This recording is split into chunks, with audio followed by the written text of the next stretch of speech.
Dona Mariana, desde outubro até agora, até ao presente dia, conte-nos um pouco sobre as suas mudanças alimentares. Foram muito grandes, as mudanças alimentares têm que ser, não é? Porque fazem parte de todo o processo. Fazem parte de todo um processo, porque senão não conseguia, não é?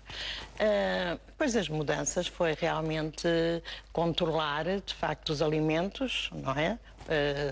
Todos aqueles de manhã até à noite, não é?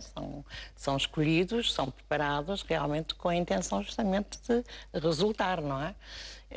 E de facto tem sido, para mim, tem sido realmente o principal, tem sido a boca, não é? Dê-nos alguns exemplos de coisas que comia que deixou de comer.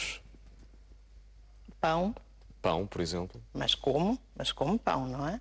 Mas comia mais. Ou seja, é, no fundo, reduzir as quantidades, sim, não é? Sim, reduzir as quantidades. Mas principalmente o pão, os docinhos, não é? Que os docinhos também fazem... Os açúcares, claro. Os açúcares, especialmente. Pouco mais. De resto é todo mais o normal, as massas, o arroz, quer dizer, as batatas, todas essas coisas são todas muito reduzidas. E é só. Portanto, Anabela, no fundo é reduzir, não é acabar de todo, porque nós falamos na tal pirâmide alimentar, não é? A massa, o arroz, o pão surgem no topo dessa pirâmide como algo que é necessário para o nosso dia-a-dia. Mas, portanto, em excesso, o excesso de hidratos de carbono traz também excesso de peso, é isso? O que acontece é que numa situação, por exemplo, de manutenção, isso que me está a falar, pronto, existe todos os alimentos nas quantidades certas e para se poderem ingerir de forma que o paciente não aumente peso. Numa situação de emagrecimento, e falando agora da medicina chinesa, que é o nosso plano alimentar é baseado na dietética chinesa, um pouco adaptado aos gostos e à alimentação ocidental.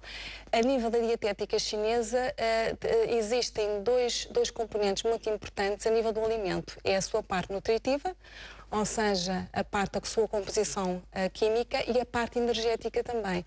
Ou seja, dou-lhe um exemplo, por exemplo, há alimentos que, devido a um certo sabor, quando existe esse excesso de sabor, é o caso, por exemplo, nós temos, por exemplo, o sabor ácido, que está ligado ao fígado, energeticamente, e é um dos movimentos da medicina chinesa, que é a madeira. Se existe um excesso, por exemplo, de ácido, isso vai danificar, alisar os órgãos. Se existe um déficit também.